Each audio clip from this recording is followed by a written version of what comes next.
My name is Michael Reynolds. I work as a delivery driver and often return home late at night on the quiet roads of Denver. That evening, I was driving alone on a suburban highway. It was drizzling, and my headlights cut through the fog, casting long shadows on the wet asphalt. I listened to old rock songs on the radio and held a cup of coffee in the cup holder. The cab was cozy. There was a blanket, a couple of bottles of water, and a notebook with the delivery schedule. On nights like this, when there was no one around, I felt completely safe. About an hour later, around midnight, I noticed a figure on the side of the road. The man was standing with his arm raised, trying to flag down a car. He was wearing a dirty raincoat, his face hidden by a hood. Something stirred inside me, a feeling of unease. I slowed down and stopped. He approached the door and I could only see the shadow of his face. "Can you give me a ride?" he asked in a quiet voice.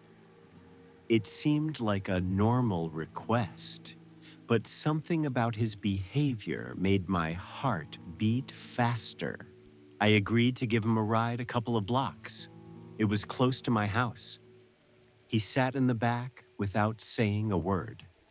The car smelled of rain and wet clothes. He didn't take off his hood, so I couldn't see his face. We drove in silence. I tried to concentrate on the road, but the feeling that someone was watching me grew stronger.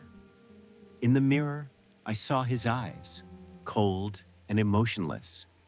It seemed like he was studying me, not the road. Every whistle of the wind, every noise of the wheels on the wet asphalt seemed like an effort of tension.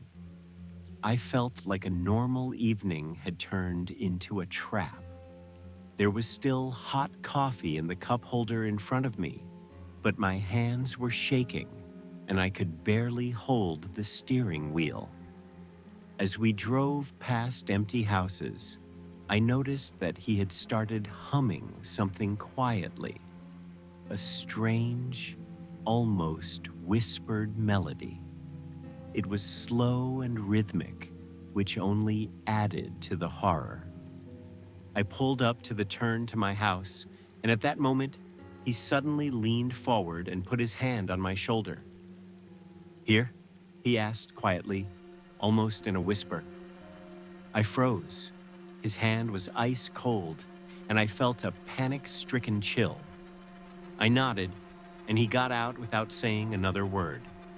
I closed the door and heard the back door creak.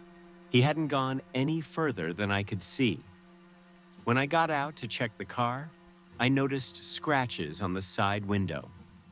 They hadn't been there before. My heart beat faster. He had clearly checked that I was alone. The next day, I learned that there had been a series of attacks on drivers in the area. I still don't know who that man was, but since then, I never pick up strangers on the side of the road at night. Now, when I come home late, every movement in the mirror, every squeak of tires on wet asphalt, every rain reminds me of that night. My usual things, a thermos of coffee, a blanket in the car, a notebook with my schedule, no longer give me a sense of calm.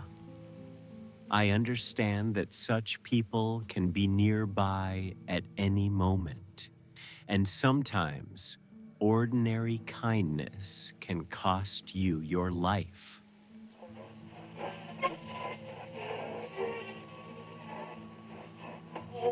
My name is Jason Carter. I work as a truck driver and often stop at small gas stations on the outskirts of Sacramento. That night, I pulled up around midnight. The gas station was almost empty. The cashier stood behind a glass partition, and the lampposts gave off a dim light. I got out of the car and grabbed some coffee and chocolate from the vending machine. It was quiet around me. except for the sound of the gas pump and the occasional barking of a dog somewhere behind the fence. I always checked the car in the trunk, a habit I picked up from long-distance trips. The cab was warm, the mats were clean, and the cup holder already had the remains of cold coffee. As I was returning to the cash register, I noticed a man in a hoodie standing by the gas pump across the road. There were no cars nearby. He stood with his arms crossed, as if watching me. I blinked. He was gone. Probably a shadow, I thought. But when I returned to the car, he reappeared. Slowly, silently, as if gliding across the wet asphalt. My heart began to beat faster, and I quickly got into the cab, locked the doors, and turned on the lights.